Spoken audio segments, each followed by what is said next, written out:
Happy birthday to you. Happy birthday to you. Happy birthday, dear Sarah. Happy birthday to you.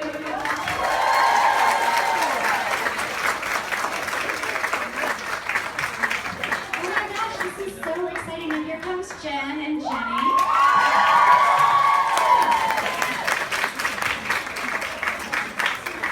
I just FaceTimed my husband and I wanted to bring him out, but he was driving and I was like, this is so unsafe, I'm hanging up right now. He was like, just show me the crowd. I was like, no, you're driving. That's not okay. Oh, and my friend Ashley is here from our audiobook challenge from BookCon. All right, so thank you all so much for coming out. That is the nicest birthday greeting I think I've gotten ever. And I've been away from my family since last Friday, and I spent a lot of today of my birthday on the phone doing phone interviews all over the country, which was really fun. But it's really nice to be here, especially with these two who are some of my dearest friends. And Gail Foreman is here, which and I know there are probably a million other people here that I can't see right now that I'm also very grateful for. Okay, so I'm gonna let Jenny take over because she's handling things. So I'm a little nervous. Hey guys. I would travel also. Like, I got asked today during one of these 5 hours of phone interviews, like, where have I always wanted to go that I've never been? And I've never been to Italy. I haven't been to Europe since I was 12, you guys. I am lame. I was really afraid to fly for many years, and now I have a daughter, and I don't really want to put an ocean between us. Like, I'm just a little nervous about that. But she's getting old enough now for us to go. We've been watching Master of None, and that has just piqued my Italy thing. So now I'm like, we've got to go, you know. But I think the first trip for us is going to be London, lottery or not, you know, because I feel like that's kind of user-friendly for a 9-year-old, more so with the language barrier and everything. But I would definitely travel because I haven't done that, and I would love it. I would just yank my kid out of school and like pay for some awesome tutor, so I didn't have to feel guilty about just dragging her around the world with me. I have to say, these are both very modest wishes. Jenny,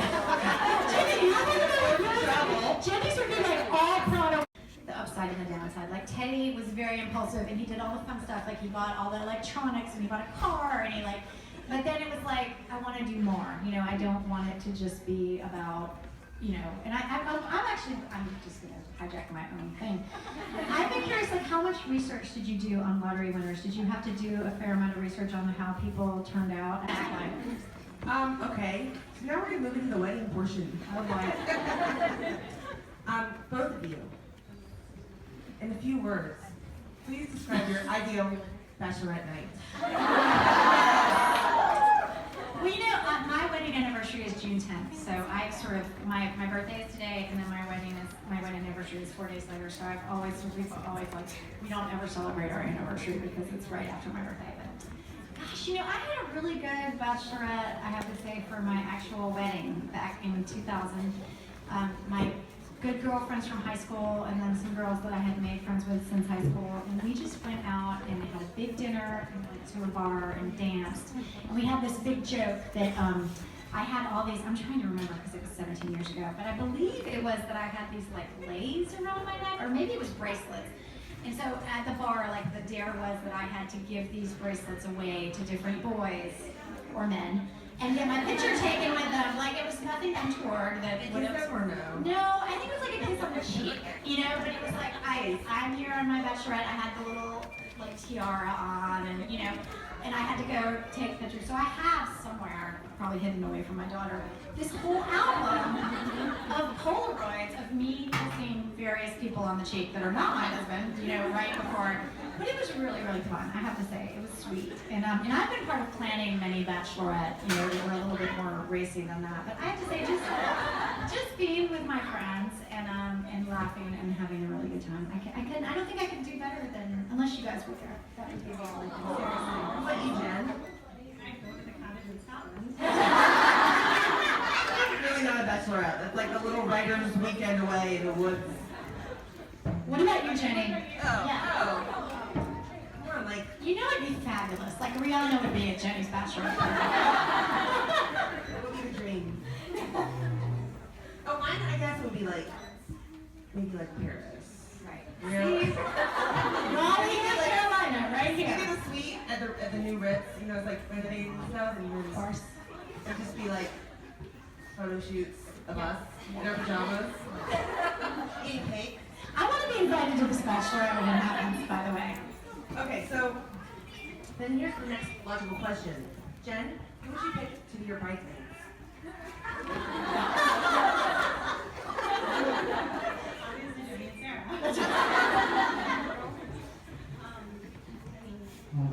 My own wedding planning experience, even though it was 17 years ago, it was so like immersive. Like it just took over my whole life for a year. I got engaged in late June and I got married the next June, and I literally worried about my wedding for the entire year, which now I'm like, what in the world was I thinking? You know, like I was so obsessive about the cake and the appetizers and the napkins and the dresses and all this stupid stuff. And now I don't really remember anything. And honestly, what I remember about my wedding are the things that didn't go well. Like, I remember that it was incredibly hot in North Carolina in June, and we said, oh, go ahead and like offer people water from the bar, but they just opened up the bar. So I was like walking down the aisle, and all my friends have their like Bud Light in their hand.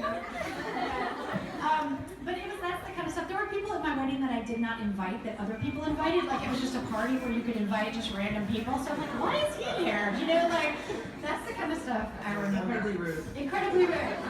But that's sort of where it came from. And then also, you know, I didn't have social media when I was planning my wedding, and now you go on Pinterest, and the pressure to have like this incredible Pinterest wedding with like the mason jars and the fireflies, and the, you know, it's like I can't even imagine. There was no Instagram when I got married, and the pressure to like make it this perfect day. So I definitely stole a little bit from the internet in my own experience. And then I did not crash any weddings, but I actually just went to my first wedding since I wrote this book, and I was very aware of the wedding planner aspect of it. Like it started an hour late because there was like an accident on the highway and somebody wasn't there, and everyone's like just milling around, and it was very stressful. And I was like, Natalie Barrett would not like this. You know, like we are starting an hour late, and everyone's getting really upset. And so I feel like once you get married, you are a very good wedding guest if you have planned your own wedding, because you know how much thought goes into everything. So I am the person at the wedding that is like, this is a lovely napkin. You know, to the bride, I love this shrimp wrapped with bacon. This is fantastic, because you put so much thought into all of that, you know. And so I make a point as a bridal guest to really, you know, notice everything and really take I really appreciate that. I know. And that's a perfect segue to my next question. Shrimp wrapped bacon. What would you want to pick for your food station? Like what? Jen is a very picky eater, guys. Jen is a picky eater. Eats very few things. What do you envision for the food? I would want to fun for the cakes. Just kind of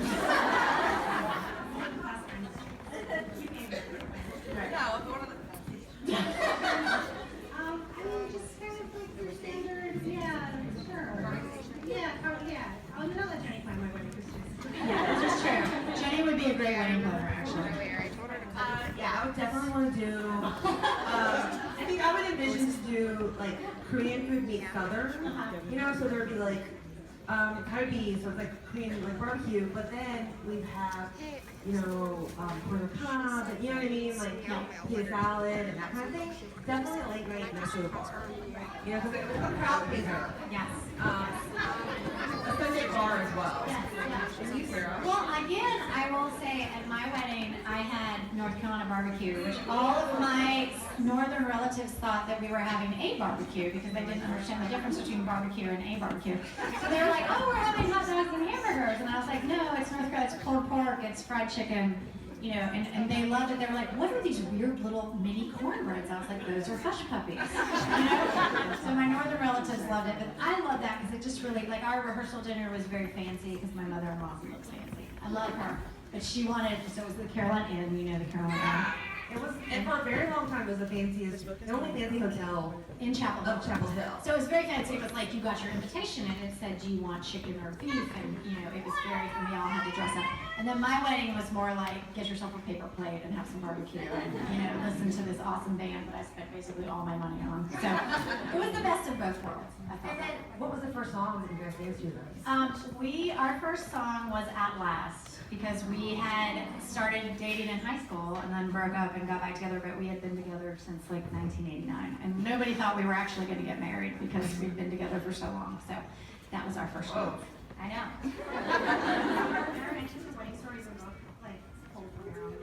Well, I think I've definitely paid attention to the wedding stories. And you know, weddings bring out both the best and the worst of people you see. You know, I mean, you have these great emotional moments, and then you also have people that have to make it all about them. And I think I was in a lot of weddings. I was a bridesmaid many times. And so, you know, my own wedding was actually pretty drama-free because we kept it really small. We only had like 4 people in the wedding party. But I was in other wedding parties where it was just like people were fighting and there were tears and everything is very dramatic. So it was more other stuff like that, like the show stealing bridesmaid, you know, like there's that one person that has to make it all about her, you know, and the people that are bickering during the ceremony and things like that. So, and the errand, you know, my daughter was a flower girl like 5 years ago, I guess, in her cousin's wedding. I was more nervous when she was a flower girl than of my own wedding because she had to, it was at this Baptist church in Raleigh, North Carolina. She had to walk down the aisle, she had to throw the petals. And she was really little, and I was like, oh my God, she's not gonna do this. Like I gave all the bridesmaids and the people at the end M&Ms. And I was like, when she comes down, just feed her M&Ms for the whole ceremony, and she's gonna get restless, you know, so you could just see they had pockets in their dresses and they were just giving her chocolate. Like, Yeah, I'm not ready to talk about you, girl. I know you are, she's nipping at my heels. So the question is, do you ever reread your older books? And if so, do you ever find new meaning, or are you ever surprised by anything in them? This is a great question. This is a very good question. Raise your hand if this was your question. I like this question. Great question. Should I answer? I don't reread my books because I think once they are printed, you can't do anything about it. And also you've spent so much time, you know, writing and then editing and then copy editing and then, you know, reading from them out loud at all these different appearances. It's like, anything I look back at, I'm gonna feel like I could improve upon. So it's better if I don't. I was actually on the plane here. I was seated next to someone who wanted to talk to me, which I'm just like, don't talk to me on a plane. Like, I'm not that person. And she was talking to me, and she was like, oh, why are you going to New York? I was like, oh, well, I'm going for work. And then she had to like draw it out. Well, what do you do? I'm like, I'm a writer. Well, what are you doing? And I was like, I have a book coming out. She's like, oh, is that your book? Because I was like reading some other book. I was like, no, I'm not reading my own book on the plane. Like, I think that would be sad if I was reading my own book. Waiting for someone to ask me, what are you reading? You know? But I think once it's published, you really can't do much about it. But even now, if I look through one of my older books, or even this book, when I'm reading out loud and I'm just starting to work, like today basically, I will edit it as I'm reading because you just never feel like you're happy with it. I don't know if you guys feel that way too. It's hard for me without a pen. Well, and Jen's an editor also, so. Yeah, so yes, it's like impossible for me to read anything that's finished without wanting to, you know, do something with it. So I try to kind of avoid them. So I had to read a couple of them, because I've gotten like scripts of them, and I have to kind of go back and say, like, she's kind of covered for a while. Right. So she's always going to be the favorite. Lucky her, right? But I feel like they all represent who I was at one point or another, and I have a different story for every one of them, you know. For Just Listen, it was a really, really hard book to write, and I remember I finished it, and I was so close to it that I just thought I had no perspective anymore. And I remember I sat in a coffee shop, and I drank like 3 huge cups of coffee, and I read through the whole, this is back in the days when I printed out my manuscript. I read the whole thing, and I was like, it's not good enough. I spent all this time on the book, and I was a nervous wreck, and I called my mother, you know, and I was like, this is terrible, like I spent all these months on this book and it's a disaster. And she's like, talk to your father, because she can't handle it. And she put my dad on the phone, and my dad was like, just send it to your agent. You have no perspective anymore, just send it to my agent. Is actually here, she's sitting over here. And I sent it to her, and she loved it, thank God, you know. But I think that every one of them means something to me. This one is actually very special because after I finished Saying Anything, my last book, I wasn't sure that I had another book in me. I mean, I've been in this business for 20 years. 12 books is a nice, even number. You know, there are a lot of things that come in 12s, that's great. And I was like, maybe I stop for a little while. Maybe I rest, maybe it's okay. And then this one just sort of bubbled up, so it feels like the bonus round in a lot of ways. It just feels like I'm really just happy to be here. I really am. In Windfall, yes. That's why I love your book so much. And Taylor Swift loves the number 13.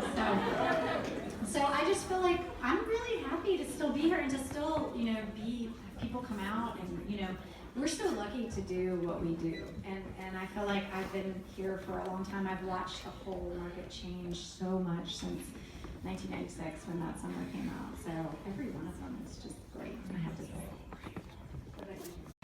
I'm such a lazy writer. You know, I can't imagine. I have such respect again for people who do world building and have to like build this whole world and then set a story within it.